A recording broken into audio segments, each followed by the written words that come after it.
Supreme court ने कहा कि स्थिति जीने लायक नहीं है, पॉल्यूशन बहुत ज्यादा बढ़ गया है। एनसीआर में प्रदूषण पर सुप्रीम कोर्ट ने केंद्र समेत राज्य सरकारों को फटकार लगाते हुए कहा कि इन हालातों में आखिर कैसे जिया जा सकता है।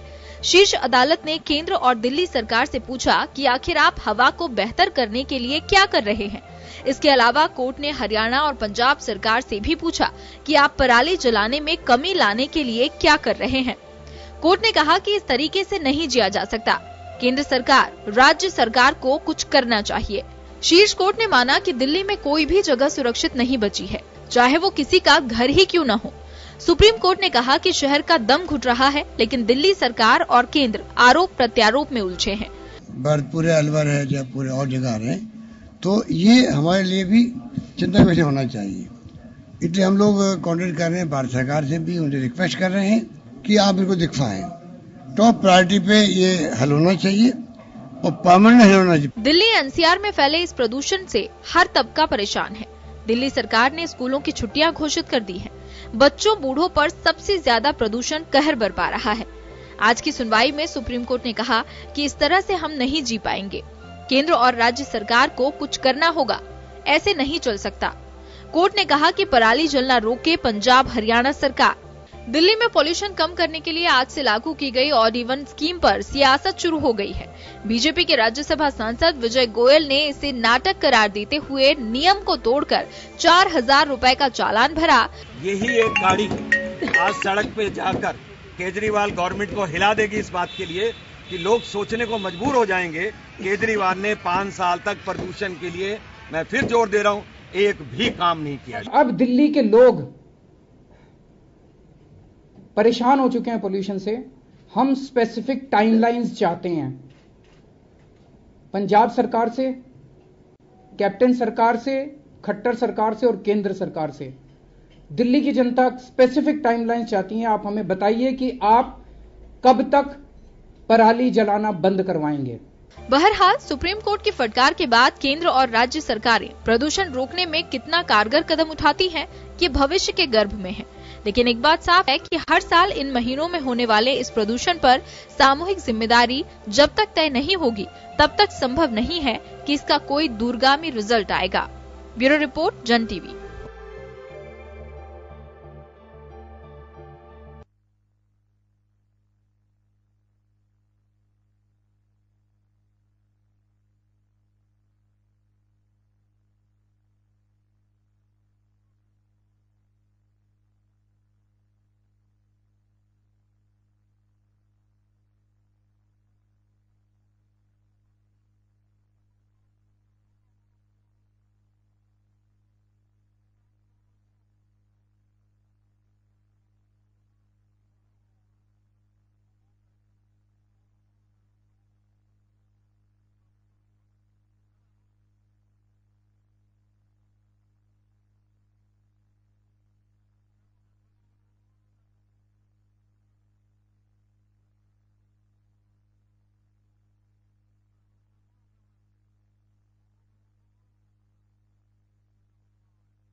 नमस्कार जंटी में स्वागत है आपका। मैं हूं योगेंद्र, आप देख रहे हैं खास खबर। खास खबर में हम बात कर रहे हैं एक ऐसे विषय की जो निश्चित रूप से हर किसी के जीवन से जुड़ा हुआ है। हम बात कर रहे हैं पॉल्यूशन की। दिल्ली किस तरह से एक कहें कि हेल्थ इमरजेंसी का सामना करना पड़ रहा है, और ना केवल दिल्ली, उसके सराउंडिंग एरिया में जो एनसीआर में आता है वह भी उसकी चपेट में है। मसलन एनसीआर में जयपुर नहीं है, लेकिन अब तो जयपुर भी चपेट में है। और दूसरी ओर अब इस पे सियासी पारा भी चढ़ता जा रहा है। और इवन शुरू की दिल्ली में अरविंद केजरीवाल जो गवर्नमेंट ऑफ दिल्ली है उसके मुख्यमंत्री, उनका दावा है कि इससे पोल्यूशन पे कंट्रोल होगा, लेकिन बीजेपी इसको एक गैर जिम्मेदाराना वो बता रही है कि एक स्टेप है गवर्नमेंट का। खैर चले, लेकिन क्या किया जा सकता है? फिलहाल तो हम यही कहेंगे कि एक तरफ जलन लोगों के लिए हानिकारक, वो मिनरल्स की जगह वो कंटेंट्स आपके स्वास्थ्य के साथ में जा रहे हैं, जिनका सामना आपको करना पड़ रहा है, एक आम व्यक्ति को करना पड़ रहा है, जिसका गुनाह सिर्फ यह है कि वो एनसीआर में रह रहा है। किसके करतूत है, कौन कर रहा है, ये तो सारी चीजें हैं। जैसे जैसे मौसम बदल करके ये जो बिगनिंग स्टेज होती है विंटर की, उसमें हर बार इस चीज का सामना करना पड़ता है। हम ये कहते हैं कि कहा जाता है कि जब प्यास लगती है तभी कुआं खोदा जाता है हमारे यहां पे। पहले से क्यों नहीं? जब मालूम है कि फसल कटी है, वहां पे पराली जलाई जाएगी, या काम चल रहे हैं तो जनरेटर का स्मोक जो है वो आपको यहां पोल्यूशन बढ़ाएगा, तो उस वक्त क्यों स्टेप नहीं किए जाते हैं? तो ये भी एक बड़ा सवाल है। और सुप्रीम कोर्ट की लताड़ के बाद सरकार एक्शन में है। राज्यों को भी लताड़ लगाई गई है, साथ ही केंद्र सरकार को भी फटकार लगाई गई है कि जो पहले से, जैसे कि मैं भी कह रहा हूं, स्टेप्स उठाए जाने चाहिए थे सरकारों को, वो नहीं उठा पाए। मेरे साथ इस वक्त आम आदमी पार्टी नेता पूनम चंद भंडारी साहब हैं, अक्षय शर्मा जी भाजपा नेता हमारे साथ में हैं, सूरज सोनी जी पर्यावरण प्रेमी हमारे साथ हैं। आप सभी का स्वागत है। मैं सूरज जी आपके पास में आना चाहूंगा। सबसे पहले क्या माना जाए इसे, जो स्थितियां बनी हुई हैं, ये तो मैं कह सकता हूं कि कोई प्राकृतिक आपदा जैसे हालात नहीं है, ये मनुष्य की पैदा क्यों ही एक आपदा है जिसका सामना एनसीआर और उसके आसपास के एरिया को करना पड़ रहा है। देखिए योगेंद्र जी, पहले तो मैं आपको और आपके चैनल को बधाई दूंगा कि ऐसे गंभीर विषय पे आपने डिबेट रखी है। और दूसरा जो आपने बात रखी है, तो मुझे उसमें इतना ही कहना है कि ये जो है आपदा नहीं, लेकिन आपदा से कम भी नहीं है, और ये मानव निर्मित आपदा है, जिसके चलते हुए हमने अपने क्रियाकलापों से, अपनी बेवकूफियों से, हमने अपने रहने की जगह को गैस जार के रूप में परिवर्तित कर दिया है। चाहे वो दिल्ली रहा हो, चाहे जयपुर रहा हो, चाहे लखनऊ रहा हो, चाहे मुरादाबाद रहा हो, चाहे ग्वालियर रहा हो। तो इन शहरों में जब हम रहते हैं महानगरों के अंदर, तो हमने हमारे कमियों के कारण हमारे जो है हमने कंफर्ट जोन हमने जो बनाए हैं, और कंफर्ट जोन में उसे कह रहा हूं योगेंद्र जी कि आप देखिए, आज मेरे घर के बाहर कचरा है और मैं उसको मेरी सुविधा के अनुसार जा रहा हूं, वो मेरा कंफर्ट जोन है। और वहां जो नगर निगम या निकाय के लोग आते हैं, वो भी कचरे के ढेर में एक माचिस की तितली लगा करके और अपनी जिम्मेदारियों से मुक्त होता है, वो उसका कंफर्ट जोन है। और उसके साथ ही हमारे जो त्योहारों के नाम पे और हमारी सुविधाओं के नाम पे हम ये जो पॉल्यूशन फैला रहे हैं, चाहे वो शब बारात के रूप में हो, चाहे वो 25 दिसंबर के रूप में हो, चाहे 1 जनवरी के रूप में हो, चाहे जो है वो दीपावली के रूप में हो, इतने सारे पटाखों का और बारूद का जो पॉल्यूशन है, उसको हमने बना बना करके गैस चैम्बर बना दिया शहरों को। और उसका परिणाम ये होता है योगेंद्र जी कि आप देखिए कि आज कोई एक व्यक्ति है, वो कभी सिगरेट भी नहीं पीता, लेकिन जो सीओपीडी है उसका लेवल देखिए कितना भयंकर बढ़ रहा है बीमारियों का। और आप दिल्ली का जो एक्यूआई का जो लेवल है, एक्यूआई आ रहा है मान लो 500 से ज्यादा, तो आज जो बच्चा पैदा हो रहा है, आप ये मानिए कि वो 50 सिगरेट पी रहा है एक दिन के अंदर ही। तो उस मासूम का क्या दोष है? उस मासूम व्यक्ति का भी क्या दोष है जो धूम्रपान नहीं करता है लेकिन बीमारियों का शिकार हो जाता है। तो ऐसा हमने जो है हमारी सुविधाओं को, हमारा जो कंफर्ट जोन है, उसका दुरुपयोग करते हुए हमने और हमारे संपूर्ण प्रकृति को हमने जो है एक विनाश की ओर धकेल दिया है, और एक गैस जार, गैस चैम्बर बना करके रख दिया हमारे इन शहरों को। तो मैं समझता हूं कि यही वो भूल है जो सरकारें भी कर रही है और समाज भी कर रहा है, और लगातार ये भूल बढ़ती जा रही है और हम विनाश की ओर बढ़ते जा रहे हैं। चले, पूनम चंद जी हमारे साथ हैं इस वक्त। पूनम जी, आप लोगों ने ऑड इवन नंबर शुरू किया, आपका तर्क है कि इससे पॉल्यूशन कम होगा, और दिल्ली सरकार सुप्रीम कोर्ट में अपना एक वो भी दे रही है कि हमने ये स्टेप्स उठाए हैं। बीजेपी इसका विरोध कर रही है। तो बीजेपी का यह भी आरोप है कि महज एक दिखावा, सुर्खियों में बने रहने के लिए केजरीवाल ये कदम उठा रहे हैं। देखिए योगेंद्र जी, तो जनता जानती है कि सुर्खियों में कौन रह रहा है कौन नहीं रह रहा है, कितना पैसा कौन कहाँ खर्च कर रहा है। 1 महीने पहले हमने उस टाइम कहा था कि देखिए बिल्कुल, हमने चित्र दिखाए हैं कि बिल्कुल पोल्यूशन वहां पर नहीं है, और जैसे ही पराली जलना शुरू हुआ पोल्यूशन लगातार बढ़ गया। देखिए तो वो हरियाणा में सरकार किसकी है, पंजाब में सरकार किसकी है, कांग्रेस की, भाजपा की है, और केंद्र सरकार किसकी है, भाजपा की सरकार है। ये लोग प्रयास क्यों नहीं करते हैं, ऑल्टरनेट क्यों नहीं निकालते हैं कि पराली का कोई ऑल्टरनेट निकले। अब वो कह रहे हैं कोई 63,000 मशीनें मत दी है, भाजपा ने कहा है, तो वहां कम से कम 50 लाख किसान है। 63,000 से क्या होगा भैया बताइए आप। ये हम पूरे प्रयास कर रहे हैं, लोग जागरूक कर रहे हैं, आप पटाखों में अपने रोक लाने की कोशिश की, सारे हमने काम करते आ रहे हैं वहां पर। और ऑड इवन से मैं कह रहा हूँ भाजपा को तकलीफ क्या हो रही है, इतना पेट्रोल डीजल जो जाम से लगता है वो बचेगा, उससे क्या प्रदूषण कम नहीं होगा क्या। और कम से कम ये तो मान के चलिए आप 50 लाख अगर व्हीकल सड़क पर नहीं निकलेंगे तो कम से कम कुछ तो पोल्यूशन में फर्क पड़ेगा। तो दिल्ली की सरकार तो प्रयास कर रही है, तो कई बार तो पीएम को लेटर लिख दिए, कोई मीटिंग बुलाते नहीं है, कोई इस पर विचार करते नहीं है। हमारे यहाँ एक मेंटेलिटी क्या हो गई है कि जब बीमारी बढ़ जाए, कैंसर हो तब जाकर उसका इलाज करने की कोशिश करते हैं। कैंसर क्यों हो, प्रिवेंशन क्यों नहीं करते, हो इस बात को, उस पर कोई विचार नहीं कर रहा है। राजस्थान सरकार कहां कर रही है मैं बताइए आप। जयपुर में जबरदस्त चल रहा है पर कोई ध्यान नहीं देगा। ध्यान उस दिन देंगे जब बीमारी फैलेगी, लोग मरना शुरू करेंगे, कैंसर होंगे, तब जाके ध्यान देंगे। ये तो दिल्ली में केजरीवाल सरकार लगातार कर रही है। भाजपा को राजनीति नहीं करना चाहिए, तो ये आगे बताए ना भाई क्या करना चाहिए। आप बैठ के बताते क्यों नहीं, आप केंद्र सरकार आपकी है, आप मदद कीजिए, बैठिए, मीटिंग बुलाइए, किस प्रकार से करें। 18 मीटिंग बुलाई थी हर्षवर्धन जी ने 2018 में, उसके बाद कोई मीटिंग बुलाई नहीं है। 3-4 लेटर हमने पीएम को लिख चुके हैं। तो प्रश्न ये है कि हम तो हमारे से पूरा प्रयास कर रहे हैं, कंस्ट्रक्शन हमने रोक दिया है कि भाई कम से कम ये है, और ये ऑड इवन भी कोई लंबे समय के नहीं किया है, कुछ पीरियड के लिए किया है। जब ये कंट्रोल में रहेगा तो उसको खोल दें केजरीवाल जी। जनता को समझना चाहिए, जनता कॉपरेट कर रही है। मैं आज लगातार टीवी देखा था, जनता भी कॉपरेट कर रही है, वो समझ इस बात को कि वाकई हमको ये करना चाहिए। देखिए अब तो ये जमाना आ गया इस प्रकार का कि मैं 30वीं क्लास से ये प्रदूषण के बारे में, शराब के बारे में, इनके बारे में शुरू से ही टीचिंग करके बच्चों को बार बार समझाना पड़ेगा, नहीं तो ये इस देश के अंदर ये गैस चैम्बर क्या बढ़ रहा है, जीना मुश्किल हो जाएगा। बता रहा हूँ आपको, कैंसर कितना बढ़ रहा है बताइए, लोग क्या कर रहे हैं। भंडारी साहब मैं लौटूंगा आपके पास में। अक्षय शर्मा जी भाजपा नेता हमारे साथ हैं इस वक्त। अक्षय जी, ऑड इवन सरकार का एक दावा है कि इसके माध्यम से हम एक कोशिश कर रहे हैं, पहल कर रहे हैं कि ताकि सड़कों पे कम आएंगे व्हीकल्स, तो उसकी वजह से पोल्यूशन कम होगा, और कोई ये हिडन एजेंडा नहीं है आम आदमी पार्टी का। लेकिन विजय गोयल साहब ने जानबूझ करके जो विपरीत नंबर हैं वो लेकर के गए, और वहां पे 4,000 रुपए का उनका चालान भी हुआ है।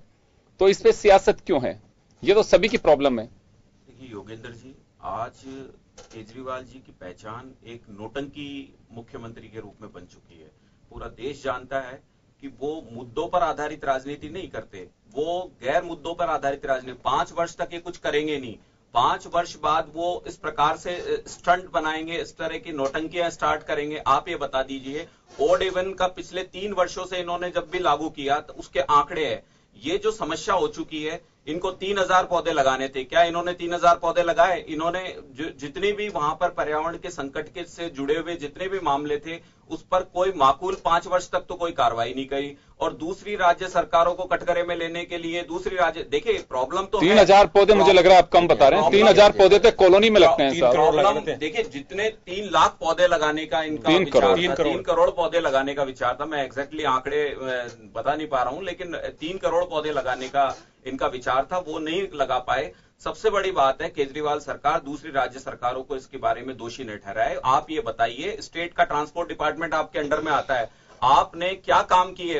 ऑड इवन का नंबर से वजह से पॉल्यूशन, आप चित्र दिखाकर आप अपनी पोजीशन को। मैं तो एक बात जानना चाहता हूं अक्षय शर्मा साहब, आप मुझे बताइए, कंट्रोल करने के लिए पॉल्यूशन को आपको लगता है कि ऑड इवन भी एक कारगर वो हो सकती है कि चले एक स्टेप है गवर्नमेंट का? इवन सिर्फ विजय गोयल जी इस बात का सिंबॉलिकली इस बात को प्रदर्शन करने के लिए कर रहे हैं कि देखिए आप और सेफ्टी मेजर्स को पिछले 5 वर्षों तक तो आपने उन सेफ्टी मेजर्स को यूज नहीं किया। आप जो व्यक्ति, देखिए आज किसी के घर में एक व्हीकल है और उसकी वजह से उसको प्रॉब्लम है ट्रांसपोर्टेशन का, पब्लिक ट्रांसपोर्टेशन, उनके पास में जितनी बसेस लानी थी उतनी बसेस नहीं लेके आए। तो इस प्रकार की जो प्रॉब्लम्स क्रिएट हो रही है उससे बचने के लिए उन्होंने सिर्फ एक स्टंट दिखाने के लिए कि किसी भी प्रकार से जनता को भ्रमित करें। मेरा सवाल सर ये है कि आपकी नजर में क्या मानना आपका कि इसे कंट्रोल करने के लिए ऑड इवन भी एक तरीका हो सकता है, विकल्प हो सकता है, लेकिन तो फिर उसका विरोध क्यों? कुछ तो मानिए कि कुछ तो कर रहे हैं। तक जो वर्तमान में जो पॉल्यूशन की समस्या चल रही है, वर्तमान की पॉल्यूशन की जो समस्या है, आप ये देख लीजिए, अभी क्लाइमेट के अंदर थोड़ा मॉइस्चर आया है, मॉइस्चर की वजह से जितना भी एग्जॉस्ट है, जितना भी व्हीकल्स का एग्जॉस्ट है, वो एग्जॉस्ट पूरी तरह से एनवायरमेंट में क्लियर नहीं हो पा रहा है। अब आप पराली को दोष दे, प्रदेश की आसपास के राज्य सरकारों को, निश्चित रूप से हरियाणा की राज्य सरकार ने सेफ्टी मेजर्स यूज किए हैं। हमारी सरकार ने जो हरियाणा में, पंजाब ने नहीं किए, क्या किया है? निश्चित रूप से हरियाणा में क्या यूज किया है? आप इस विषय का जवाब मैं दूंगा, नहीं, आपको बिल्कुल दूंगा। अक्षय शर्मा साहब ये बताइए, नेबर स्टेट्स जो हैं, पंजाब है, हरियाणा है, उत्तर प्रदेश है, उत्तर प्रदेश की सरकार ने इसके लिए आपात बैठक बुलाकर वहां के अधिकारियों को इस पर निचले लेवल पर एसडीएम से लेकर नीचे तहसील के लेवल पर निचले अधिकारियों स्टेप उठाए किए हैं। निश्चित रूप से हरियाणा ने स्टेप उठाए, तो पंजाब ने स्टेप नहीं उठाए आपकी नजर में? पंजाब की सरकार ने क्या किया इसके बारे में मुझे जानकारी ज्यादा है नहीं। मैं राज्य सरकारों के विषय में जो हरियाणा की और उत्तर प्रदेश की सरकार के बारे में बेहतर तरीके से उत्तर दे सकता हूं। मेरा ये कहना है, देखिए, सांस जो पॉल्यूशन के जरिए हमारे सबके जा रहे हैं, ये न केवल केजरीवाल जी की समस्या, बल्कि देश की समस्या। हम भी यही कह रहे हैं, इसमें राजनीति क्यों हो रही है? राजनीति की शुरुआत तो केजरीवाल जी ने की है। वो ओड इवन शुरू करना एक राजनीति है। देखिए, राजनीति सिर्फ ओड इवन के नंबर से नहीं, पहले दिन उनका बयान ये आया है कि केंद्र सरकार इस विषय पर पहल करे। आप 5 वर्ष तक तो केंद्र कुछ करते, ये बात अशोक गहलोत भी कह रहे हैं। अशोक गहलोत की सरकार, आप कमोवेश स्थितियां जयपुर की भी वही है, आप केंद्र सरकार को दोष दे रहे हैं। आप बताइए, यहां पर आप लोड फ्लोर बस के पीछे दोष नहीं दे रहे, वो दोष नहीं दे रहे। अशोक गहलोत का बयान भी आप देखेंगे, उसमें साफ है कि राज्यों को भी इस पर स्टेप उठाना चाहिए और केंद्र को पहल करनी चाहिए। आई थिंक ये दोष नहीं है। ये आप किसी पर दूसरे पे जवाबदारी, आप एक तरह से राज्य के एक पूरी तरह से प्रधान हो और आपकी जिम्मेदारी पहली बनती है कि आप किसी को दूसरे को निर्देश, आप एग्जाम्पल पेश करो ना। आपके राजस्थान के अंदर AQI जो है 400 क्रॉस कर चुका है, आप ये क्यों नहीं करते? आप किसी भी लो फ्लोर बस के पीछे, 3 व्हीलर के पीछे आप निकल जाइए, इतना जबरदस्त एग्जॉस्ट है वहां पर और इतना जबरदस्त हाई पॉल्यूशन है। क्या आपने व्हीकल्स की संख्या को निश्चित किया? पुराने जो व्हीकल्स है, आपने क्या उनको इरेज? इसके पहले सरकार आपने कुछ किया था? देखिए, हम इसके पहले सरकार आपने कुछ किया था? निश्चित रूप से हमारी बातें कर रहे हैं, मतलब आकर के ये राजनीति मत करो, प्रदूषण राजनीति मत करिए। हमारी सरकार नौटंकीबाजी कर रहे हैं वो विजय गोयल, राज्यसभा के सदस्य हैं वो आकर के नौटंकीबाजी कर रहे हैं आकर के वहां पर। क्या बातें कर रहे हैं आप? ये मनोज तिवारी नौटंकी कर रहे हैं आप आकर के। 5 साल से क्या कर रहे थे आप विपक्ष में ना? 5 साल से क्या कर रहे थे? 5 साल से आप क्या कर रहे थे बताइए ना? 5 साल से अब क्या करें मुझे बताओ ना? आपने वहां पर ट्रांसपोर्टेशन सिस्टम नहीं सुधारा, इसके कारण। अरे 5 साल में क्या करते रहे आप? करते आंदोलन करते ना? केजरीवाल जी, चुनाव 5 साल में करना बंद कर दे आप सिर्फ। और आप लोग करते हो यार, आप पूरे देश पहले 3 में समझते हो दिल्ली के अंदर बच्चों की, क्या आप पूरे दिल्ली को तो उनको मरवा दे, बच्चों को मरवा दे? आप प्रॉब्लम क्रिएट करोगे। आप बताइए क्या करना चाहिए? आप बताओ ना, आप बताइए।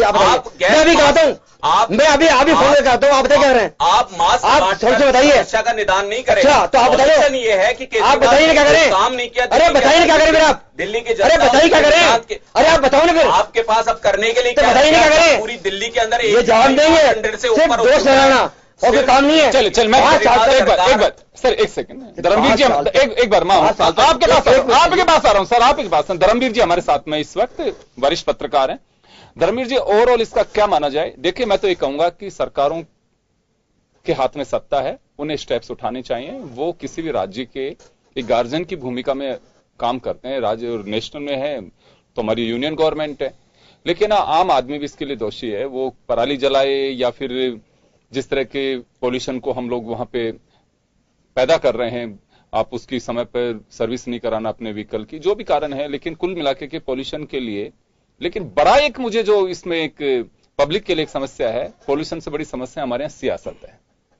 पॉल्यूशन कम कैसे होगा, हर आदमी की फिक्र है। जब आंकड़े सामने जाते हैं कि एक बच्चा जो पैदा होने वाला वो 50 सिगरेट का स्मोक ले रहा है, तो उसके परिजनों की, आसपास के लोगों की, उसके रिलेटिव्स की, उनकी चिंता है। लेकिन हमारे यहाँ पे सियासत सिर्फ इस वजह से होती है कि फरवरी में चुनाव है, उसमें क्या होगा? आप किस तरह से देखते हैं? देखिए, इस पूरे घटनाक्रम को मैं 3 बिंदुओं में देखता हूं। पहला तो यह है, किसी पौधे को पुष्पित और पल्लवित करना है तो पानी उसकी जड़ में देना होगा या पत्तियों में देना होगा। यदि आप पत्तियों में पानी देंगे तो मुझे नहीं लगता कि वो पौधा पुष्पित और पल्लवित होगा। ठीक इसी प्रकार यदि किसी पौधे को नष्ट करना है तो कुल्हाड़ी पत्तियों पे चलाएंगे या उसकी जड़ पर चलाएंगे। आज इस देश में किसी भी समस्या का निदान करने के लिए, चाहे वो कोई राज्य सरकार हो या पूर्ववर्ती सरकारें रही हो, क्योंकि इस देश का मिजाज एक सा बन गया है, जो भी सरकार हुकूमत में रहती है वो उस समस्या पर चोट, जो कुल्हाड़ी की चोट उसकी जड़ पर होनी चाहिए थी, वो जड़ पर नहीं करके सिर्फ पत्तियों पर चोट होती है। इस कारण वो समस्या साल दर साल बनी रहती है। अब बात हुई कि दिल्ली में वायु प्रदूषण ने पूरे मानक ध्वस्त कर दिए हैं, तो ये पहली बार नहीं है कि ऐसी परिस्थितियां पैदा हुई है। कई बार पूर्व में भी ऐसा इस दौर से हम गुजरे हैं। अब तक क्या हुआ? अब तक क्या हुआ? हम कुछ भी नहीं कर पाए। अब दोष देते हैं किसानों को पराली नहीं जलानी चाहिए, जबकि वो बेचारा अन्नदाता अन्न उपजाता है। उन अन्न उपजाने के बाद जो अपशिष्ट बचते हैं, जो कचरा बचता है, होना तो ये चाहिए था कि उसकी खुद माकूल व्यवस्था करे, लेकिन वो माकूल व्यवस्था इसलिए नहीं कर पाता है कि उस व्यवस्था को करने में जितनी उसकी आमदनी होती है उससे कई गुना उसमें खर्च हो जाता है। तो ऐसे में अब तक ये भारतीय समाज में रिवाज रहा है कि लोग पराली को जला दिया करते हैं, लेकिन आज देश ने जो जनसंख्या का विस्फोट कह लीजिए, प्रगति का विस्फोट कह लीजिए, जिस प्रकार चहुओर विकास की गंगा बही है, तो किसान तो पराली जलाता रहा, वो जलाता था, लेकिन सरकारों को अब तक ये क्यों नहीं समझ में आया कि इस पराली को उपयोग करने के लिए कोई दूसरे संसाधन क्यों नहीं विकसित किए गए? क्या दुनिया में भारत में ही खेती होती है? क्या अमेरिका में खेती नहीं होती? क्या विकसित देशों में खेती नहीं होती? क्या विकासशील देशों में भारत एक ऐसा मुल्क है जहां पर पराली को जलाया जाता है? उस पराली को जलाने के लिए दूसरे विकल्प अब तक क्यों नहीं खोजे गए? क्या उसका खाद नहीं बन सकता? जब सरकार किसानों के चंद रुपए माफ करती है तो सियासत में कोहराम मच जाता है, जबकि उद्योगपतियों का लाखों लाख रुपए एनपीओ होता है, लाखों लाख रुपए एनपीओ हो जाता है, तो चर्चा नहीं होती। क्योंकि इस देश में जो रिवाज बना है, किसान को अलग निगाहों से देखा जाता है, पूंजीपति को अलग निगाहों से देखा जाता है। लेकिन मेरा टूट मानना है धर्मेंद्र जी, जहां पे समस्या सुप्रीम कोर्ट तो नाराजगी जता रहा है, लेकिन ये ओड इवन को लेकर के हमारे यहाँ पे सियासी पारा भी चल रहा है। मैं वही कह रहा हूं कि हो सकता है कि सरकारों की दृष्टि में किसान पर निगाह अलग हो, पूंजीपति पर निगाह अलग हो, लेकिन जो मनुष्यकृत जो आपदा आज समाज में उपस्थित हुई है, न वो पूंजीपति को देखेगी, न गरीब को देखेगी, न किसान को देखेगी। जो गैस चैम्बर जो बने हैं, उस गैस चैम्बर की आहुति वो हर व्यक्ति लेगा जो उससे रूबरू होगा। तो ऐसे में जो सियासत का जो खो खो खेला जा रहा है राजनीतिक दलों में, उसको बंद करके जो कुल्हाड़ी की चोट उस समस्या पर होनी चाहिए थी, उसी समस्या पर होनी चाहिए। लेकिन हम तो सिर्फ खो खो खेलने में लगे रहते हैं कि उस सरकार ने ये कर दिया और हम ये नहीं कर पाए, क्योंकि हमने क्या किया, हम भी वही जीरो पे ही खड़े थे। तो ऐसे में मेरा मानना है कि अब तक हम बड़े अच्छे से देश की विकास यात्रा रही है। जो राष्ट्रीय वन नीति बनी थी, उस समय तय किया गया था कि हिंदुस्तान में 33% स्थानों पर वनाच्छादित क्षेत्र होना चाहिए। क्या उसमें कहीं वृद्धि हुई? दिनों दिन हम घटते जा रहे हैं। कहीं ना कहीं इसके लिए हम स्वयं जिम्मेदार हैं। आमतौर पर हम जिम्मेदार सरकार को ठहराते हैं, सरकार हमसे होती है, लेकिन हम कोई जिम्मेदारी लेना नहीं चाहते हैं, क्योंकि अब तक तो ये फैशन था समाज में कि कुछ भी जला दो। एक मैं आपको योगेंद्र जी बताता हूं, मैं गांव से आता हूं, आज भी कचरा है तो लोग ये चाहते हैं जला दो, नष्ट हो जाएगा। उनको पता नहीं जो उससे धुआं आएगा वो कार्बन डाइऑक्साइड बनेगा, उससे हो सकता है आने वाले समय में हमें असुविधा का सामना करना पड़े। जो कालांतर में हम विचार किया करते थे अतीत में कि जो धुआं है वो जहरीला भी हो सकता है, जिन कथाओं में, जातक कथाओं में हम पढ़ते थे कि विभिन्न कहानियों में कि ऐसी धुआं आई, ऐसा जहरीला वातावरण हो गया, उसकी वहां मौत हो गई, वापस नहीं लौट पाए, आज वो साक्षात हमें इसी समाज में दिखाई पड़ रहा है। तो मैं चाहूंगा कि हम सियासत का खो खो खेलने की बजाय कुछ ऐसा स्थायी समाधान करें जिससे जो विपदा, एक मनुष्यकृत विपदा, हम ये नहीं कह सकते कि प्रकृतिकृत विपदा है, इसके लिए हम स्वयं जिम्मेदार हैं। हमें इस जिम्मेदारी को समझना होगा, वरना वो दिन दूर नहीं जब लोग घर के आंगन में दम तोड़ देंगे, सब्जी खरीदते हुए लोग मारे जाएंगे, जो ऑफिस लोग जाएंगे घर लौट कर नहीं आएंगे। तो हम सबको सामूहिक चिंतन करते हुए इस समस्या का निदान के लिए पहल करनी चाहिए। मैं आपके पास में आना चाहूंगा भंडारी साहब, एक बार नौटंकी करार दिया जा रहा है ओड एंड इवन को, तो मुझे लगता है कि अगर नौटंकी है तो नौटंकियां बंद की जानी चाहिए और वास्तव में काम पे ध्यान दिया जाना चाहिए। आप हो चाहे केंद्र सरकार हो या जो भी राज्य हैं जिनकी वजह से हो रहा है, और मैं तो कहूंगा कि नहीं भी हो रहा है, कहीं पे ऐसी स्थितियां नहीं है, तो वहां वास्तव में केयरफुल तो सभी को रहना चाहिए कि आज अगर जो स्थितियां हैं, आने वाले दिनों में पॉपुलेशन बढ़ रही है, व्हीकल्स बढ़ रहे हैं और व्हीकल्स की क्वालिटी जैसे जैसे पुराने होते हैं तो उनके इंजन पर असर आता है, सर्विस का टाइम पे अगर नहीं हो पाती है तो उसकी वजह से जो धुआं निकलता है वो काफी जहरीला होता है, ये मान के चलिए, और परेशानी का कारण बनता है। यह आम आदमी की चिंता है। लेकिन आप लोग आपस में जिस तरह से उलझ रहे हैं कि बिल्कुल हम सही कर रहे हैं, सामने वाला सही नहीं कर रहा, ऐसा क्यों हो रहा है? देखिए योगेंद्र जी, हम उलझ नहीं रहे हैं, हम पब्लिक इंटरेस्ट में काम कर रहे हैं। अब देखिए, ऑड इवन से अगर जनता को तकलीफ होगी तो नुकसान किसको होगा? आम आदमी पार्टी को वोट कम मिलेंगे, होगा नहीं। इतना साहसिक फैसला है क्योंकि जनता को जहां तकलीफ होती है जनता वोट देती नहीं है। ऐसे समय में इतना कठिन फैसला, एक साहसिक बात यह है। और नौटंकी तो मनोज वाजपेयी जी करते हैं। अब राज्यसभा के सदस्य हैं, जाके नौटंकी कर रहे हैं। ये नहीं कि बैठ के मीटिंग बुलाएं, किस प्रकार से समस्या को सॉल्व किया जाए, इस पर कोई विचार किया है? 5 साल से अगर हम सरकार में है तो ये विपक्ष में है, केंद्र सरकार इनकी है। इन्होंने 5 साल क्या किया?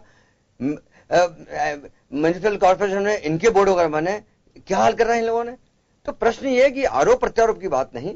केजरीवाल जी हमेशा काम किया है पब्लिक इंटरेस्ट में, जनता की सेवा के लिए काम किया है। अगर 5 साल नौटंकी इसको कहते हैं, बिजली के बिल 200 पर कोई पैसा नहीं लेना, पानी फ्री करना, मेडिकल फ्री करना, एजुकेशन फ्री करना, प्राइवेट स्कूलों फीस 20% कम करना, अगर ये नौटंकी है तो मैं कहता हूं ऐसी नौटंकी करनी चाहिए। आप भी करिए। 5 लाख दिए जाने से देश में तरक्की नहीं होती है। तरक्की होती है कि जनता को शिक्षित किया जाए। आज वहां प्राइवेट सरकारी स्कूल देखिए, उनका रिजल्ट प्राइवेट स्कूल से ज्यादा बेटर आ रहा है।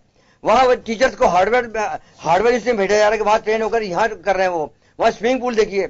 तो केजरीवाल जो कर रहे हैं पॉल्यूशन में कर रहे हैं केजरीवाल जी। मैं बता रहा हूँ, 1 महीने पहले जब वहां बिल्कुल नहीं था, हमें दिखाया भी था, लगातार प्रयास किए जा रहे थे। पराली की समस्या आई है। सुनिए, अरे आप सुनते नहीं, कम रहे नहीं, आप झूठ बोल रहे हैं। अरे मैं कोई झूठ बोल रहा हूँ? अरे आप क्या, मैं मालूम है आप क्या करे, आप भाजपा के आते, मुझे मालूम है। आप भी भाजपा गई हो, मुझे मालूम है, मुझे मालूम है। आप भी भाजपा गई हो, आप भाजपा गई हो।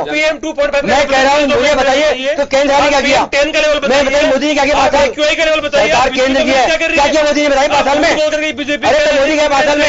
अरे मुझे बताइए, मैं आप जानता हूँ आपका सोनी जी, मुझे मालूम है। दिल्ली का जो लेवल है मुझे बताइए 5 साल में क्या कर रहे थे? और उसका माया ही नहीं कर 5 साल में क्या कर रहे थे? मुझे क्या मतलब है उसका? बताइए ना, एनवायरमेंट की बात कर रहे हैं, आप पर्यावरण की बात कर रहे हैं, आप उसका बताइए ना। आप केजरीवाल का यहाँ पे आप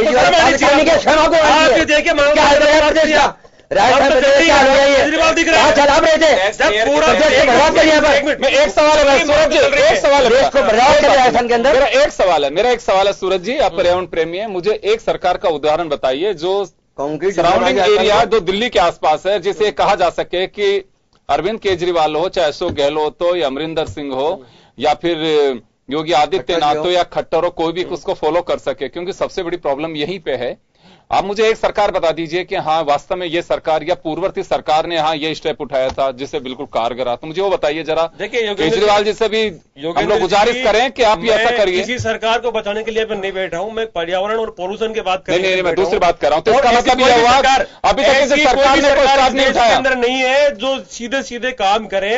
और कारण सबसे बड़ा जो मुझे समझ में आया है वो ये है कि केवल वोट बैंक की राजनीति के चलते हुए वोट बैंक के आसपास सरकारें घूमती है, चाहे केजरीवाल रहा हो, चाहे कोई खट्टर सरकार रही हो, चाहे कांग्रेस की सरकार रही हो, चाहे गहलोत की सरकार रही हो, सबका जो आंकलन है। मुझे तकलीफ इस बात की होती है कि आप फोटो दिखा रहे कि साहब दिल्ली के अंदर बिल्कुल बताइए, राजस्थान के अंदर कौन सा कांक्रीट जंगल भाई जब नहीं बोले आज तक सब एक्सपर्ट बन रहे हो। चलो क्या किया? छोटा दिखाई देता रहे, बोलते रहे, चलो आगे बोलते रहेंगे। एक छोटे से ब्रेक के लिए रुकेंगे, ब्रेक के बाद वापस लौट रहे, बने रहिए आप जन टीवी के साथ।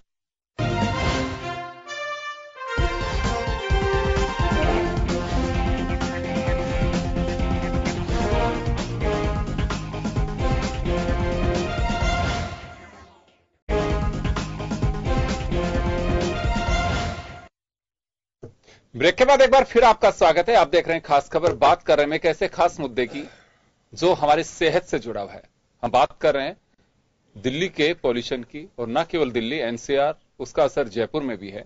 हम देख रहे हैं जयपुर दिल्ली से 265 किलोमीटर दूर है, लेकिन अभी जो सूर्य देव 21 से कोहरे की आगोश में नहीं है, ये उस पॉल्यूशन के आगोश में है जो एक लेयर बन करके सूर्य की चमक को भी कम कर रहा है। आप अंदाजा लगा सकते हैं कि सूर्य की चमक कम नहीं है, हमारे जीवन की चमक कम हो रही है। वास्तव में गंभीर होना चाहिए। और आने वाले दिनों में मुझे जो लगता है कि राजनीतिक दलों को अपने मैनिफेस्टो में जिक्र करना चाहिए कि आपकी सेहत के बारे में, ये नहीं कि केवल निःशुल्क दवा या हॉस्पिटल्स खोल देंगे। इसमें क्या करेंगे? जो आपको बीमार होने की वजह बन रही है, हॉस्पिटल तक तो जाने की नौबत क्यों आए? एटलीस्ट अब ये भी होना चाहिए। मैं धर्मवीर जी के पास में जाना चाहूंगा एक बार फिर। धर्मवीर जी, क्या वास्तव में अब वक्त आ गया कि राजनीतिक दलों को इस पे गंभीर चिंतन करना चाहिए? क्योंकि देखिए, यूनाइटेड नेशंस चर्चा करते हैं कि क्यों चर्चा है कि साहब एनवायरमेंट को लेकर के चर्चा है और एक बड़े स्तर पे वहां पे कुछ बिल भी पेश किए जाते हैं, कुछ संधियां भी होती हैं, लेकिन मुझे नहीं लगता कोई बहुत ज्यादा इफेक्टिव। विकसित राष्ट्र हैं, वो अपनी धुन में रहते हैं कि हम जो कर रहे हैं बिल्कुल सही है। ये सारी चीजें थोपी जाती हैं विकासशील राष्ट्रों के ऊपर। विकासशील हैं वो देखते हैं कि हम तो एमएसएमई कैटेगरी के लोग हैं और अगर हम बिजनेस नहीं करेंगे, हमारे यहाँ पे निवेश नहीं आएगा, धुआं नहीं चिमनी से निकलेगा, तो कल कारखाने कैसे चलेंगे? उनके यहाँ पे भी स्थितियां यही है। लेकिन वो है कहते हैं कि हम तो संपन्न राष्ट्र हैं, हम कुछ भी कर सकते हैं। यहाँ दोहरा चरित्र संपन्न राष्ट्रों का ऊपर से भी दिखाई देता है। लेकिन क्या वास्तव में अभी इसे गंभीरता से लेकर के और राजनीतिक दलों को भी अपनी मैनिफेस्टो में अभी जगह देनी चाहिए? मैनिफेस्टो में आप जगह मत दीजिए, लेकिन सरकार के कार्य योजना में जगह मिलनी चाहिए कि अभी पॉल्यूशन से फ्री होने के लिए आपको ये कदम सख्ती से उठाने पड़ेंगे। या कोई सख्त कदम उठाता है तो हमारे यहाँ राजनीति आड़े आती है। नहीं, बिल्कुल आप सही कह रहे हैं। एक मजेदार बात बताता हूं मैं आपको कि जब उत्तरी हवाएं चलती हैं तो राजस्थान को बड़ा सुकून मिलता है, क्योंकि जब उत्तरी हवाएं चलती है तो राजस्थान में ठंडक बढ़ती है। जब उत्तरी हवाएं चलती है तो लगता है कि कहीं ना कहीं मानसून का भी आगमन है। उत्तरी हवाएं चलती हैं तो मौसम बड़ा खुशगवार हो जाता है। लेकिन चंद दिनों से जो उत्तरी हवाएं चल रही हैं राजस्थान में, तो लोग डरे हुए हैं, सदमे में हैं और वो देख रहे हैं कहीं ये जहर हमारे यहाँ घरों तक ना पहुंच जाए। रही बात आपकी जो आपने सवाल किया है, तो मेरा मानना है कि राजनीतिक दलों को, हालांकि जब सत्तारूढ़ हो तो करना ही चाहिए, मैं कहता हूं कि राजनीतिक दलों को अपने आचार विचार में भी इसको शामिल करना चाहिए कि हम कितना स्वच्छता का पालन करते हैं, हम कितना सफाई की ओर ध्यान देते हैं, साथ ही हम कितना वातावरण को सुंदर बनाते हैं। क्योंकि आज जो राजनीतिक पार्टियां कहती हैं कि हमारे यहाँ करोड़ों की संख्या में कार्यकर्ता हैं, लाखों की संख्या में कार्यकर्ता हैं, तो उन कार्यकर्ताओं को यह भी कार्य करवाया जाना चाहिए कि हम में स्वच्छता हो, हम में सफाई की व्यवस्था हो, हम में पर्यावरण संरक्षण का कार्य हो। क्योंकि जब हम देखते हैं, गांधी युग की मैं बात करूंगा, क्योंकि गांधी जी ये कहा करते थे कि पर्यावरण भी अच्छा रहना चाहिए, हमें आजादी भी चाहिए, लेकिन पर्यावरण भी अच्छा रहना चाहिए। तो पर्यावरण के लिए भी वो अपने कार्यकर्ताओं को शिक्षित किया करते थे। लेकिन गांधी की आंखें बंद करने के बाद इस मुल्क में ये बिल्कुल खत्म कर दिया गया। अब तो राजनीतिक दलों का एकमात्र काम रह गया है कि चुनाव लड़ो और चुनाव जीतो। वो जो सरकार सत्ता में आ गई उसकी भरपूर रूप से आलोचना करो। इसके अलावा जो रचनात्मक कार्य हुआ करते थे राजनीतिक दलों के, वो लुप्त प्राय हो गए हैं। अब तो सिर्फ किताबों में उनके अवशेष मिलते हैं कि कभी राजनीतिक दल के कार्यकर्ता ये कार्य भी किया करते थे। जबकि मेरा स्पष्ट मानना यह रहा है, और मैं एक राजनीति विज्ञान के विद्यार्थी के रूप में जोर देकर कहना चाहता हूं कि राजनीतिक दलों को अपने कार्यकर्ता बनाने से पहले उनसे ये शपथ ली जाए कि मैं 5 कार्य मेरे जीवन में अमुक रूप से करूंगा। इसमें सफाई का ध्यान रखूंगा, पर्यावरण संरक्षण का काम करूंगा, और भी 2-3 जोड़े जा सकते हैं। लेकिन वो तो अब बीते जमाने की, गुजरे जमाने की बातें हो गई हैं।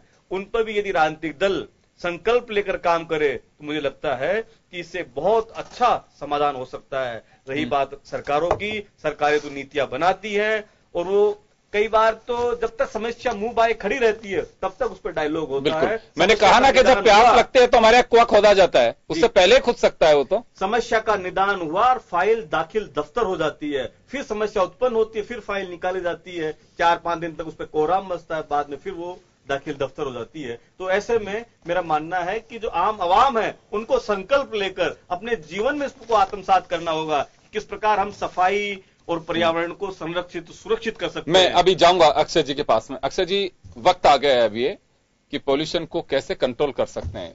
सफाई का आप लोगों ने मिशन लिया कि सफाई होनी चाहिए, अच्छी बात है, मोदी साहब ने पहल की। क्या ये हो सकती है? हमारे यहाँ तो अभी मैसेज राजनीतिक दल ये देते हैं कि कोई भी एक जगह तीर मार लिया जाता है तो बाकायदा मीडिया को बुलाया जाता है कि आतिशबाजी होगी और भव्य आतिशबाजी होगी, जबरदस्त दिवाली मनेगी, कहा जाता है कि दिवाली।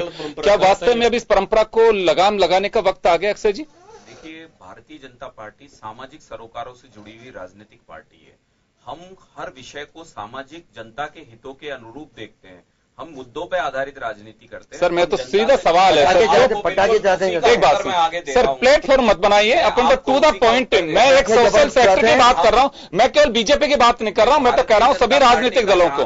जहां तक भारतीय जनता पार्टी के विषय में है, भारतीय जनता पार्टी ने स्वच्छता को अपनी प्रमुखता का विषय बनाया। सर आप मुद्दे पे नहीं आ रहे, please sir, please sir, please बताइए। मैं पटाखे की बात करना चाह रहा हूं आपसे। चुनाव जीते पटाखे जबरदस्त जाते हैं, कोई गाँव पटाखे जाते हैं, क्या बातें कर रहे हैं? सुने एक बार जवाब दीजिए। चली हुई परंपराएं हैं, ये उससे परंपराएं, उससे एक दिन में नहीं तोड़ सकते हो। उससे सिर्फ भारतीय जनता पार्टी के सभी राजनीतिक दल, ये सभी राजनीतिक दलों की आप अपनी तारीफ कर रहे हैं, कह रहा हूं मैं तो आपको। निश्चित रूप आप ये कहें हम भी करते हैं, गलत करते हैं। प्रायोरिटी का विषय मानते हैं। हमने पर्यावरण संरक्षण का विषय अभी सदस्यता अभियान चलाता हूं। सर चलाए, मेरे को आप बताइए क्या मानते हैं आप हैं? सर मैं आप इनके बाद आप एक बात आ रहा हूँ, भरपूर आपको टाइम दूंगा। का एक निश्चित रूप से पॉल्यूशन क्रिएट होता है, से समस्या क्रिएट नहीं हुई है। ये समस्या तो आदिकाल से चली हुई आ रही है। सर मैं तो दूसरी बात कर रहा हूँ। सर एक बात सुनिए, पहले आप किसी गांव में चले जाइए, अपने रिलेटिव्स के पूछ लीजिए, 4 बच्चे 5 बच्चे किसी परिवार में अगर एक दंपत्ति के होते थे तो क्या कहते थे कि क्या वो 4 बच्चे हैं बस, मात्र लगाते थे। होने चाहिए 8 हैं 10 हैं, ये हम सुनते भी 1-1 दर्जन बच्चे, कि भगवान की मेहर है। ये समय बदला, जमीन इतनी रही, संसाधन कम होते चले गए, आवश्यकता पड़ी कि नहीं 2 ही बच्चे होने, हम 2 हमारे 2। अब तो ये कोशिश हो गई लोग हम 2 हमारे 1, ये भी चलने लग गया। समय के साथ में चीजें बदलती हैं सर। आप कह रहे हैं आदिकाल से चले, आदिकाल से बड़े पटाखे फूट रहे थे, किसने देखा था कि 70 साल से पहले सरकारें बन रही थी और पटाखे चल रहे थे? मैं तो आज की बात मान रहा हूं, क्या वक्त आ गया है कि वास्तव में इस पे कंट्रोल किया जाना चाहिए? जी बिल्कुल किया जाना चाहिए, मैं आपकी बात का पूरी तरह से समर्थन करता हूं, लेकिन आप इस विषय को इसी आधार पर रखते हो कि ये भारतीय जनता पार्टी। मैंने कब कहा भारतीय जनता पार्टी? राजनीतिक दलों को सभी को पर्यावरण के विषय में और प्रदूषण के विषय में गंभीर होना चाहिए। ये समय है, निश्चित रूप से अलार्मिंग सिचुएशन है। आप AQI जब 800 के आसपास पहुंच गया, 500 से ऊपर चल रहा है, 400 से ऊपर बेहद गंभीर स्थितियां हैं, आप सोच लीजिए डबल हो चुका है। तो मैं ये मानता हूं हम भारतीय जनता पार्टी के स्तर पर, मैं अपने राजनीतिक दल के विषय में मुझे बता दो, जहां आपकी सरकार है ना, जहां आपकी सरकार है ना, वहां क्या किया है हमारी सरकार? नहीं मुझे बताइए पहले शर्मा जी, जहां आपकी सरकार है बताइए ना। ये रटियड बात लो, ये रटियड बात लो, मुझे बताइए आपके। नहीं आप जहां आपकी सरकार है, अरे जहां आपकी 22 सरकार है आपकी, जहां 22 सरकार आपकी, वहां बताइए 22 स्टेट में आपकी सरकार है, वहां क्या किया आपने? 22 स्टेट में जहां सरकार आपकी है वहां क्या किया बताइए आप? 22 स्टेट में जहां आपकी सरकार है वहां क्या किया बताइए ना, आप जहां सरकार आपकी है। चलो क्या सरकार किया आपने? आगे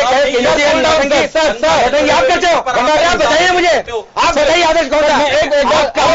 आदर्श राज कौन सा है? आदर्श राज कौन सा बताइए? आदर्श राज आपका कौन सा है?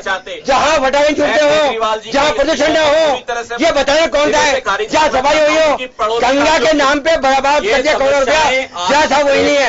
मैं जानना चाह रहा हूं, ओड इवन अगर केजरीवाल ने शुरू भी किया है, इससे वोट राजनीति में क्या असर पड़ेगा? आपको लगता है कि जनता को असुविधा हो रही है? सर सुनिए तो सही, आप विजय गोयल साहब का कहना है कि जनता को असुविधा हो रही है, इस वजह से मैंने अपना चालान कटवाया अपनी नैतिक जिम्मेदारी निभाते हुए। सर अगर जनता को असुविधा हो रही है तो आपको तो खुशी होनी चाहिए कि केजरीवाल के बिस्तर गोल करने की तैयारी खुद ही कर रहे हो, आप क्या टेंशन ले रहे हैं उसमें? विजय गोयल जी ने सिर्फ सिंबॉलिक रूप से विरोध किया है। नहीं ये बताइए जनता की असुविधा को देखते इसलिए विरोध, अगर जनता ना होगी तो मैं खड़ा ना। 3 वर्षों के आंकड़े आप देख लीजिए। और अरे तो जवाब दिए, जवाब नहीं पड़ रहा। ये शर्मा साहब आपका तर्क है, बीजेपी का तर्क है कि इससे जनता को असुविधा हो रही है। असुविधा अगर हो रही है, चुनाव के वक्त अगर ऐसा कदम केजरीवाल उठा रहे हैं तो आपको तो खुशी होनी चाहिए। नहीं, रास्ते भर जाने की तैयारी कर रहे हैं वो।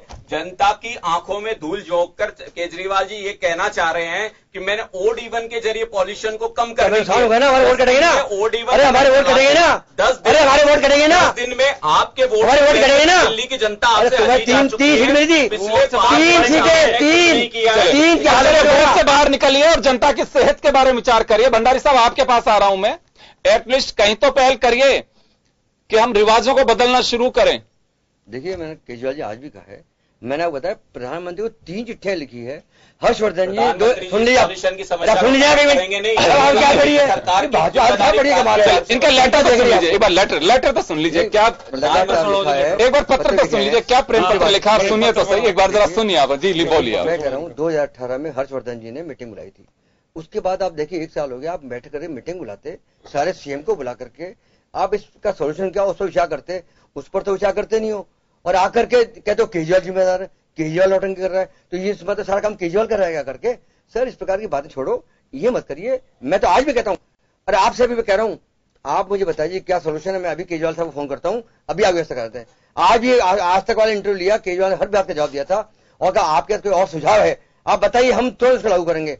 जो जो सुझाव अच्छा है केजरीवाल ने हर क्षेत्र के अंदर उनको लागू किया, बताइए किसी और स्टेट ने नहीं किया था, बता दीजिए ना। मैं 2 बात में नहीं आप 2 बात एक सुनिए, 2 बात नहीं सुझाव दे रहे, सुझाव सुने, एक बार सुझाव सुने आप मेरा तो कहा ये सुझाव है, ये सुझाव है, ये सुझाव है। अरे नौटंकी साहब मनोज आते कहता है सुझाव तो नहीं है, सुझाव दीजिए आप, सुझाव मनोज आते नहीं, सबसे पहला सुझाव है कि वो राजनीति करना बंद कर दे। ये सुझाव है बिल्कुल। अरे आपके नौटंकी मनोज चोरी करता है, मनोज चोरी करता है, आपके राज्यसभा में मेंबर कर रहे हैं, आपके एमपी कर रहे हैं, आपके एमएलए कर रहे हैं। ये एयर क्वालिटी, अरे सुझाव बता दीजिए ना, अभी लागू कराते हैं। दिल्ली की जनता तो गैस ये कि आप नहीं कौन सा आपका स्टेट है जानी है सर। राजनीति में राजनीति नहीं करोगे क्या, क्या बिल नहीं खोदोगे, आप बताइए संभव कैसे होगा। प्रदूषण जैसे विषय पर अरे तो बताइए ना, तो निचले है ही नहीं। राजनीति अरे आप भी राजनीति करें, ये भी राजनीति करेंगे, लेकिन मुद्दों के करिए सकते नहीं। बिल्कुल क्या भाजपा का आप सरकार ले आपने, भाजपा क्या कर रही है, नौटंकी बाजू में क्या किया, हरियाणा में क्या किया आपने, नौटंकी करी हरियाणा के अंदर। जनता चले सूरज सोनी जी, हरियाणा सर सूरज नहीं, मुझे एक पहले एक बात बोल दीजिए, इनके 22 स्टेट है, कौन सी स्टेट के अंदर इन्होंने अच्छे मेजर लागू किए, हमें बताओ, हम लागू करते हैं। दिल्ली कौन सी स्टेट में कर दिए सबसे, अरे ये तो बता दो ना, अरे आपने क्या लागू कर दिए, क्या काम किया बताओ, हम कहते हैं ना। हमारी सरकारें देख रही है, हमारी सरकारें अरे जवाब नहीं है, जवाब नहीं है, समझ गया, कोई बात नहीं, जवाब नहीं है। सूरज जी मैं तो एक बात जानना चाहता हूं, क्या वास्तव में, हालांकि देखिए रोज पटाखे राजनीतिक दलों में नहीं चलते हैं, लेकिन फिर भी एक पोतियात कोई मैच जीत गया आपकी संबंधित कोई किसी टीम से, तो चलो सब पटाखे फोड़ दीजिए।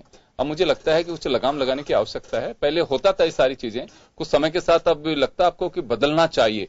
पेड़ लगाना नेसेसरी कर देना चाहिए। पार्किंग तो नहीं है आपके पास में, एफिडेविट को दे भी देता है कि साहब मेरे पास में पार्किंग में गाड़ी खरीद रहा हूं, अरे कोई बात नहीं है, पेड़ लगाने की तो मॉनिटरिंग होनी चाहिए और ये पहल की जानी चाहिए। वास्तव में आपने कितने पेड़ लगाए थे और पेड़ लगाए उसकी पोजीशन क्या है, उसकी पोजीशन क्या है, ये बताइए आप। क्या वास्तव में अब सरकारों को इस ओर ध्यान देना चाहिए? निश्चित तौर पे देना चाहिए। और आपने बहुत अच्छी बात कही है कि कालखंड के अनुसार और परिस्थितियों और कालखंड के अनुसार बदलाव होते रहना चाहिए। पहले उस जमाने में मनोरंजन के साधन थे नहीं, न टीवी थे, न मोबाइल था, न यंत्र थे, न कुछ और थे, तो लोग ये शोर करके और थोड़ा पटाखों से इनके द्वारा अपना मनोरंजन करते थे। लेकिन आज हम उस दौर में आ गए हैं जहां पे आज हम जीतने के बाद में बजाय पटाखे चलाने के ये हो सकता है कि हम 10 पेड़ लगा दें सब इस कुर्सी के अंदर। आज हमारी पार्टी जीत गई है तो हम 50 पेड़ लगा देंगे। और हमने तो एक परंपरा शुरू की है, हमने एक जनजागृति अभियान के अंतर्गत किसी का जन्मदिन होता है तो हम उनसे पेड़ लगवाते हैं ताकि उसको पटाखों के शोर के बजाय पर्यावरण के प्रति जागृति बढ़े और विशेष तौर पर बच्चों की भी बढ़े। तो इस तरह के अभियान चालू करने चाहिए। इसके साथ ही आज शादी विवाह समारोह जितने भी होते हैं, इन आयोजनों के अंदर आप देखिए कि सर्दियों के मौसम के अंदर तो पटाखे इतने ज्यादा नुकसानदायक हमारे लिए भी है। इसके साथ पक्षियों का जो ब्रीडिंग टाइम होता है उस टाइम के अंदर पक्षी जो है अंडों का सेचन बंद कर देते हैं और उससे जो है उनके जो बच्चे हैं वो भी नहीं निकल पाते हैं। तो ब्रीडिंग का समय वो भी पक्षियों के लिए कितना हानिकारक होता है। इसके साथ ही आज आप बात कर लिए, आप किसी भी धर्म की परंपरा की बात कर लिए, हालांकि सब लोगों के अंदर ये कुरीति के रूप में फैली है पटाखे चलाना, चाहे सभ्य बारात के रूप में चल रही हो, चाहे वो क्रिसमस के रूप में चल रही हो, चाहे वो दिवाली के रूप में चल रही हो। लेकिन ये कूतक तो हम दे सकते हैं, लेकिन आप ये देखिए कि हर धर्म के अंदर पक्षी पशु और पर्यावरण के प्रति जो चेतना और सहजीवन का अस्तित्व है ये बरसों से बताया महापुरुषों के अंदर, हम केवल उसी का पालन कर ले।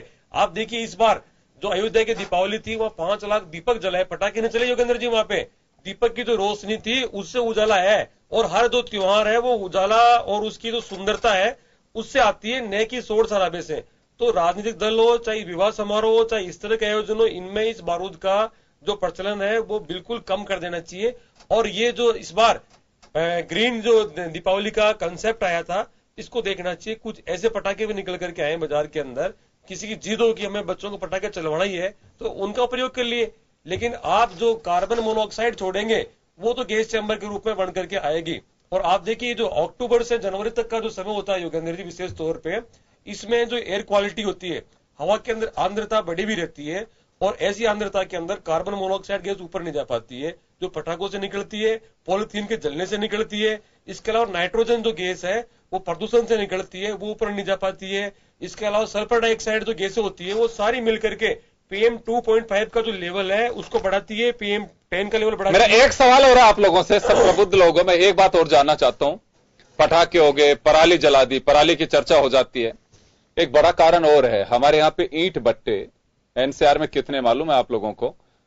उसके अलावा क्रैशर कितने हैं? मुझे एक आदमी ऐसा बता दो कि बिल्कुल कोई गूदड़ी का लाल जिसका क्रैशर है या फिर उसका ईंट का भट्टा है। एक आदमी बता दो, है किसी सरकार की औकात जो इनको बंद कर दे? डंडा पड़ता ऊपर सुप्रीम कोर्ट या हाई कोर्ट से, तब आके खुलते हैं, दौड़ते हुए जाते हैं। किसी सरकार की इच्छा शक्ति नहीं है कि उस पर कोई कदम उठा सके। पर्यावरण से जुड़ा हुआ ही है, सरकारें वर्षों से आ रही हैं। कितने पर्यावरण प्रेमी मीडिया दहाड़ दहाड़ के सबूत के साथ कह चुका कि रामगढ़ के बांध के रास्ते में कितना एनक्रोचमेंट है, लेकिन सत्ता की चाबी जिनके हाथों में, आज तक किसी के ध्यान नहीं कि वास्तव में एनक्रोचमेंट है। जा करके देख के आ गए। कोर्ट ने क्या फटकार लगा दी, क्या होता है? क्रैशर की धुआं नहीं होती है, पहाड़ के पहाड़ गायब कर दिए। कितने ईंट भट्टे लगे हुए हैं? मुझे एक आदमी बता दीजिए कि हाँ प्रेशर में, सारी सरकारी प्रेशर में, अरे साहब ईंट नहीं आएंगी फिर कैसे काम चलेगा? बदरी सब जगह आकर के मुझे जो लगता है, अब दो राजनीतिक दलों से जुड़े हमारे साथ वरिष्ठ कार्यकर्ता हैं दोनों दलों के, सब जगह वोट और पैसा। हमारी जो विकृत स्थिति पॉल्यूशन की जो बनती जा रही है, माफ करेगा, जो पर्यावरण की बनती जा रही है, वो उसकी सबसे बड़ी वजह यही है। कहीं ना कहीं किसी के प्रेशर में ये नहीं करना, ये करना है, ये मत करिए, ऐसे कर दीजिए। है किसी की ताकत तक जो उठा के कह सके कि नहीं इसकी वजह से, क्रैशर की वजह से इतना धुआं का बादल बन रहा है, इसको बंद करिए? नहीं बैठेगा और कहीं चालू कर। है कहीं पे छोटा किसी का क्रैशर होता है, कोई जाके डंडा उसको बंद करवा देता है। इन दिग्गजों के करके बताइए, कोई ईंट भट्टे बंद करा दीजिए। पूनम जी आप तो लॉयर भी हैं, आवाज भी आपने उठाई, क्या हालात है? हालात ये है, मरवा देते हैं यहाँ करके, जो विरोध करता है उसको मार देते हैं यहाँ करके, उसके ऊपर गाड़ी चढ़ाते हैं। देखिए अभी आप ये देखिए मास्टर प्लान के हल किया उन्होंने, हम लड़े हैं इसे। कुछ पेड़ वगैरह ये जो गार्डन में बचे हुए ना, ये चारा का जमीन वगैरह, ये हम लोग लड़ाता है। जो मास्टर प्लान रेट लग रही है वहां इनके करते हैं। अभी है इकोलॉजिकल जोन जयपुर में, खोनागढ़ में, सारे IAS ने, सारे नेताओं के वहां जाके अपने बढ़ा रहे हैं। देखिए अभी इकोलॉजिकल जोन सारा खत्म कर रहे हैं। कौन विरोध करता है? कौन विरोध करता है मुझे आप बताइए। एक हम लोग जो कुछ करते हैं एक्टिविस्ट, हम छोटा मोटा काम कर लेते हैं, भाई कहाँ है? मुझे ना जनता जागरूक है और सरकारों को, दोनों को पैसा चाहिए। और देखिए योगेंद्र जी, पैसा यहीं से बहुत ज्यादा आता है। ये जो क्रशर लगे होते हैं, इलीगल माइनिंग होती है, इससे जो जबरदस्त पैसा आता है। आज बद्री का जो ट्रक 25-30 हजार का आता था, वो 75,000 का क्यों आ रहा है? वो पैसा कहाँ जा रहा है पता नहीं क्या? टोल टैक्स जब निकलता है तो पता नहीं पड़ता सबको। ना सरकार हो जाती है, ना विपक्ष जो है वो कोई विरोध करता है। यो तो आगे वो चालान करा लिया। मैं कह रहा हूं यहाँ करके राजस्थान के अंदर जहां इस प्रकार के ट्रक निकलते हैं, वहां कार्यकर्ता पहुंचेगा कि रोकेंगे उनको? क्यों कहा जा रही है, बजियां क्यों कर रही है? हमने कई बार फोटोग्राफ डाले हैं, करें कोई कार्रवाई नहीं। क्योंकि दोनों पार्टियां, अब राजनीति में एक काम रह गया है, सत्ता में कैसे आए जाए, कैसे भी ये इनके प्रकार उस काम के लिए एक ही ऑब्जेक्ट रह गया। ये इसे ये भट्टा बैठ रही है। आप देखिए, मैं कह रहा हूं स्कूलों के अंदर सबसे पहले स्टार्ट करना चाहिए, लोगों को जागरूक करना चाहिए। अभी आप भी भाई सही कह रहे थे कि एक्चुअली में जलाते थे हम तो लोगों को, हमको ही पता नहीं था कि जलाने से होता है क्या। ये तो अब जब पढ़े लिख गए, जब ज्यादा ही हो गया तब मालूम पड़ा। वरना हम भी कैसा जलाया करते थे, गली गली में कैसा जलाते थे लोग। ये हम समझते थे काम खत्म हो गया ये तो अब समझ आइए। एक्चुअली सबको मिलकर के एजुकेट लोगों को करना चाहिए। हम सब मिलकर के जाएं, लोगों को समझाएं, उसका विरोध करें, पार्टीबाजी ना करें।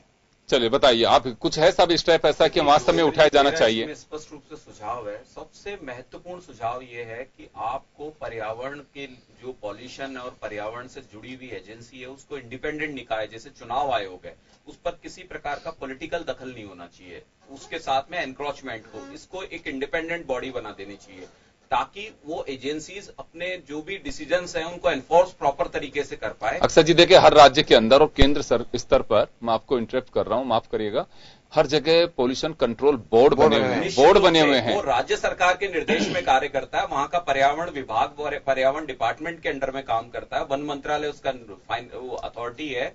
लेकिन वो चूंकि कहीं ना कहीं जब वो ऑफिसर्स या एजेंसीज कहीं ना कहीं जाकर उन व्यवस्थाओं के खिलाफ बात करने लगती है, उनके खिलाफ लड़ने लगती है, चूंकि पर्यावरण संरक्षण के लिए कई बाधाएं आती है, तो फिर वो राज्य सरकार पे कहीं ना कहीं दबाव आता है, उस डिपार्टमेंट पे दबाव आता है और उसके कारण वो अमली जामा नहीं पहना पाते। परमिशन केंद्र सरकार देती है। जब तक इंडिपेंडेंट ऑर्गेनाइजेशन चुनाव आयोग की तरह नहीं बन जाएगा, तब तक उस पर कोई दखल नहीं रहेगी। मैं धर्मवीर जी के पास जाना चाहूंगा। धर्मवीर जी, बहुत सारी चीजें सुप्रीम कोर्ट के डंडे के बाद ही हमारे यहाँ पे हुई और फिर कहा यह जाता है जब पार्लियामेंट में या फिर किसी असेंबली में डिबेट होते हैं कि हर को किसी को लिमिट में रहना चाहिए, संविधान हमारे सबके बराबर के अपने एक लिमिट्स तय कर रखे हैं। और भाई जब आप ध्यान नहीं देंगे तो सुप्रीम कोर्ट को किसी को तो कॉग्निजेंस लेना ही होगा। हमारे वीआईपी कल्चर काफी हद तक खत्म करने की कोशिश की, जो सरकारों को स्टेप उठाना चाहिए था वो सुप्रीम कोर्ट को करना पड़ा। आज क्या वास्तव में सरकार अपनी जिम्मेदारियों से बच रही है या फिर सुप्रीम कोर्ट के उस डंडे का इंतजार कर रहे हैं जो सख्ती से लागू ही करना पड़ेगा? मुझे लगता है कि इस देश में जिस व्यवस्थापिका और कार्यपालिका का निर्माण किया गया था कि व्यवस्थापिका कानून बनाएगी और कार्यपालिका उसको लागू करेगी, लेकिन लगता है कि कार्यपालिका की इच्छा शक्ति कहीं ना कहीं कमजोर हुई है। वो इच्छा शक्ति तब जागृत होती है जब न्यायपालिका को उस पर दखल पड़ता है। ये आपके सवाल का जवाब हुआ। मैं 2-3 सुझाव छोटे छोटे देना चाहूंगा। उसमें पहला सुझाव तो यह है कि एक दौर में जब शास्त्री जी इस देश के प्रधानमंत्री हुआ करते थे, उस समय बहुत जबरदस्त अन्न संकट था, तो उन्होंने देश की जनता से आह्वान किया कि अन्न संकट है, हम एक दिन सप्ताह में एक दिन एक समय भोजन करेंगे।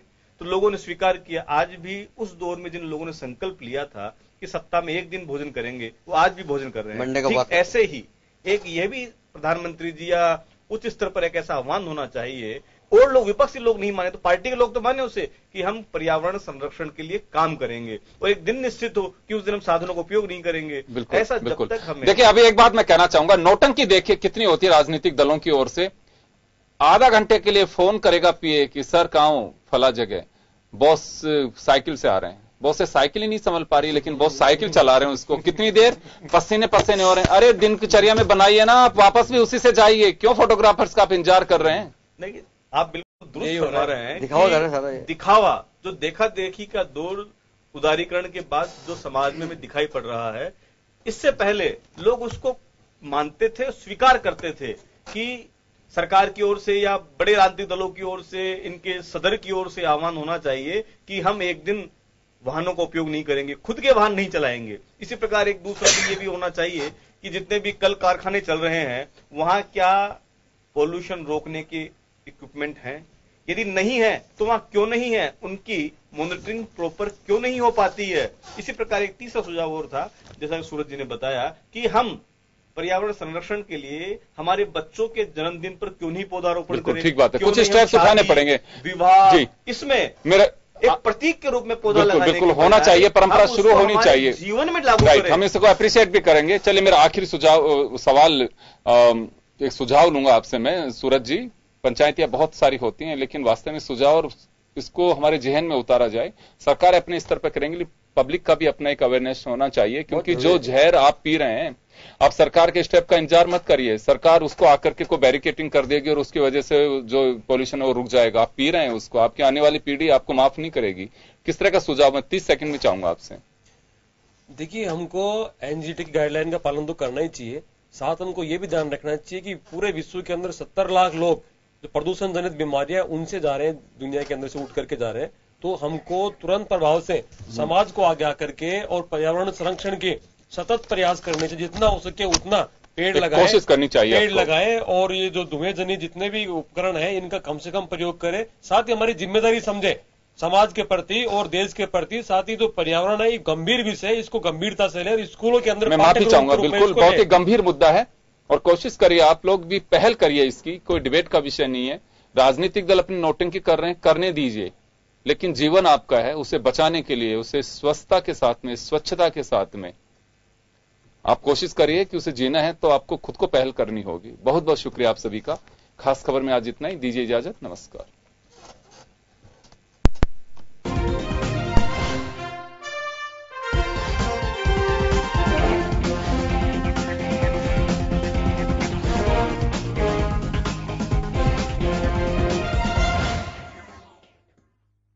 जन टीवी की लेटेस्ट अपडेट पाने के लिए हमारे चैनल को जरूर सब्सक्राइब करें और नोटिफिकेशन पाने के लिए बेल आइकॉन दबाएं।